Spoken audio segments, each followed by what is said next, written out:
और खबरों में अब बात करेंगे तंत्र क्रिया के लिए अपहरण की वारदात को अंजाम दिया गया। ये पूरी खबर खरगोन से सामने आ रही है। आपको जानकारी दे दें, सनावद से किडनैप हुए 6 साल के मासूम का रेस्क्यू हुआ। तांत्रिक क्रियाओं के लिए दरअसल किडनैप किया गया था। नरवली से पहले पुलिस ने रेस्क्यू कर लिया। तो धन वर्षा के लिए बच्चे की बलि देना चाहते थे किडनैपर। पुलिस ने 4 आरोपियों को गिरफ्तार कर लिया।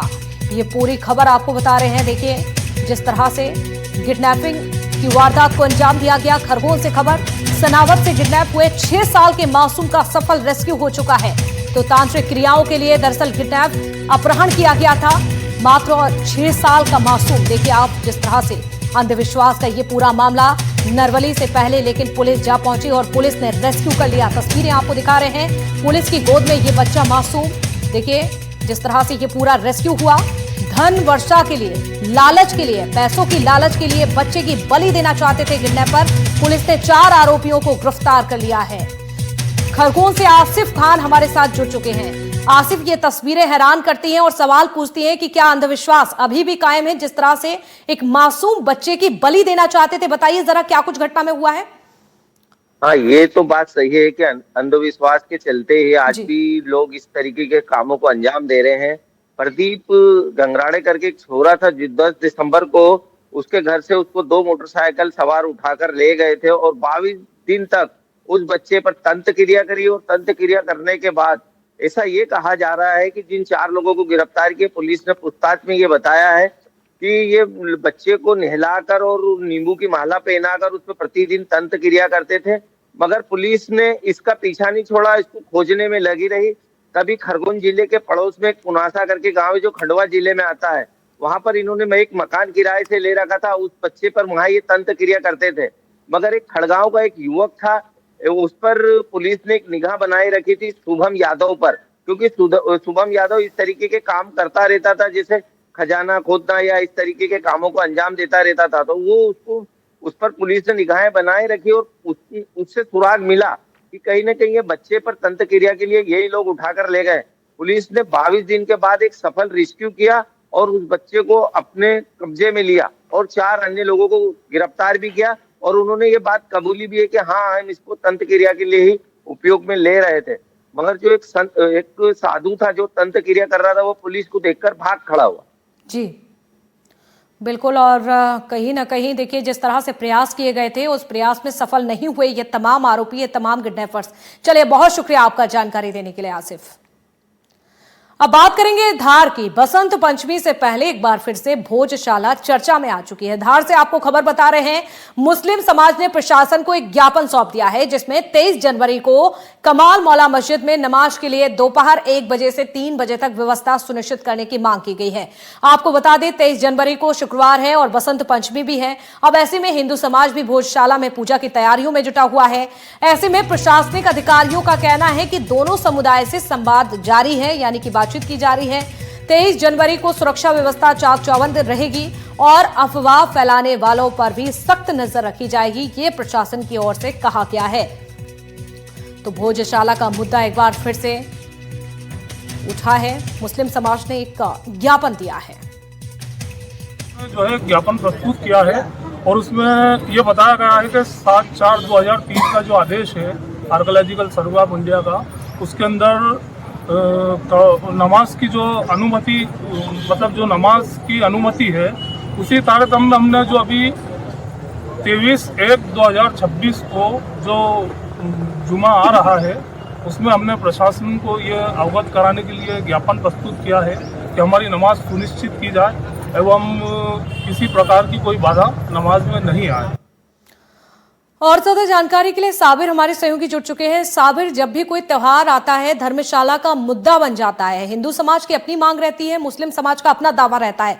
अभी बसंत पंचमी पर किसी भी तरह की घटना घटित ना हो, किस तरह के इंतजामात आप देख पा रहे हैं और अभी मुद्दा किस तरह से देखा जा रहा है?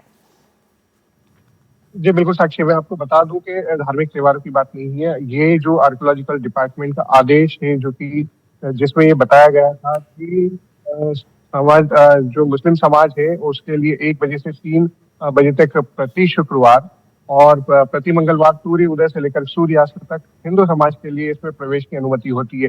लेकिन जब बसंत पंचमी का समय आता है तो बसंत पंचमी के समय को लेकर के एक विशेष आदेश जारी हुआ था, जिसमें परंपरागत तरीके से जो है सुबह से लेकर के शाम तक सूर्योदय से सूर्यास्त तक जो है बसंत पंचमी का पर्व जो है वो मनाने की जो है वो अनुमति थी। लेकिन जब और ये असमंजस की स्थिति तब उत्पन्न हो जाती है जब शुक्रवार और बसंत पंचमी एक ही दिन आज आ पहुंचता है। ऐसी स्थिति आज अब फिर दोबारा 2026 में 23 जनवरी को ये स्थिति उत्पन्न होने वाली है। इसको लेकर के असमंजस की स्थिति है कि मुस्लिम समाज यहाँ पर 1 से 3 तक नमाज अदा करेगा, या हिंदू समाज के द्वारा जो बसंत पंचमी का उत्सव मनाया जाता है वो सुबह से शाम तक निर्विघ्न मनाया जाएगा। अगर दावे की बात करें तो हिंदू समाज जो है इस विवादित इमारत को भूतशाला और जो है सरस्वती मंदिर के मान करके दावा करता है, वहीं मुस्लिम समाज जो है वो कमाल मौला मस्जिद मान करके इसका दावा करता है। ये इस टाइटल को लेकर के जो विवाद है जो लंबे समय से चला आ रहा है, इसकी सुनवाई जो है हाईकोर्ट और सुप्रीम कोर्ट तक भी ये चल रही है, और इस टाइटल को लेकर के अभी तक स्पष्ट नहीं हो पाया है कि ये विवादित इमारत भूतशाला सरस्वती मंदिर है या कमाल मौला मस्जिद है। अब आपको बता दें कि 23 जनवरी को जो बसंत पंचमी और शुक्रवार दोनों एक साथ आ रहा है, उसको लेकर के पुलिस प्रशासन जो है पूरी तरह से मुस्तैद है। सुरक्षा व्यवस्था की उन्होंने पूरी तरह से तैयारी करके रखी। वहीं दोनों समाजों के संवाद की स्थिति भी जारी है ताकि किसी भी तरह की कोई विवाद इस पर उत्पन्न ना हो और ये शांतिपूर्ण तरीके से जो है नमाज अदा हो जाए और जो है पूजा भी जो है वो पूरी तरह से हो जाए। इसी को लेकर के मुस्लिम समाज ने शुक्रवार को जो है अपनी जुमे की नमाज अदा करने के बाद यहाँ पर जो है एसडीएम को अपना ज्ञापन दिया है, पुरातत्व विभाग को ज्ञापन दिया है कि जो पुरातत्व का विभाग है, पुरातत्व विभाग का जो आदेश है उस आदेश का पालन करते हुए एक दिन के दौरान जो है मुस्लिम समाज को नमाज अदा करवाई जाए, ये सुनिश्चित किया जाए। बिल्कुल, नजर आप बनाकर रखेगा इस पूरे मुद्दे को लेकर। बहुत शुक्रिया आपका जुड़ने के लिए साबिर।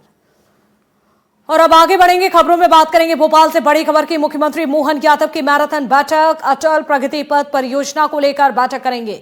सुबह 11 बजे का ये समय होगा। सुबह 11 बजे समुद्र भवन में सीएम की बैठक होगी। लोक निर्माण विभाग समन्वय को लेकर महत्वपूर्ण बैठक। तो 12 बजे कृषि और संबंधित विभागों की बैठक भी मुख्यमंत्री डॉक्टर मोहन यादव लेंगे। कृषि वर्ष के लिए तैयार कार्य योजना की समीक्षा करेंगे मुख्यमंत्री डॉक्टर मोहन यादव। तो मैराथन बैठकों का दौर जारी है। आज अलग अलग बैठक मुख्यमंत्री डॉक्टर मोहन यादव की ओर से ली जाएगी। भोपाल से इस वक्त की ये बड़ी खबर आपको बता रहे हैं। तो अलग अलग विषयों पर चर्चा होगी मुख्यमंत्री मोहन यादव की ओर से। तो बेहद ही महत्वपूर्ण ये बैठक देखिए, 12 बजे का ये समय होगा जब कृषि और संबंधित विभागों की समीक्षा भी करेंगे मुख्यमंत्री डॉक्टर मोहन यादव। तो कृषि वर्ष के लिए तैयार कार्य योजना की भी समीक्षा की जाएगी। अब बात करते हैं छत्तीसगढ़ से बड़ी खबर की। रायपुर से इस वक्त की बड़ी खबर सामने आ रही है। सीजीपीएससी 2021 घोटाले से जुड़ी हुई बड़ी जानकारी। मामले में सीबीआई ने पेश की है अपनी अंतिम चार्जशीट। तो सीजीपीएससी घोटाले में 29 लोगों को आरोपी बनाया गया। सीजीपीएससी के तत्कालीन अध्यक्ष टामन से आरोपी, परीक्षा नियंत्रक आरती वासनिक समेत 29 आरोपियों में टामन सी के परिवार के चने सदस्य, तो कारोबारी प्रकाश गोयल, उनकी बहू और बेटे भी शामिल। रायपुर का एक कोचिंग संचालक भी आरोपियों में शामिल है। पर्चा लीक करने में दरअसल आरती वासनिक की भूमिका अहम मानी गई। अब पूरे मामले में जल्द शुरू हो सकता है ट्रायल। जांच लगातार की जा रही है। इसी के साथ सुबह की बड़ी खबर में फिलहाल इतना ही। रुकेंगे यहां पर एक छोटे से ब्रेक के लिए।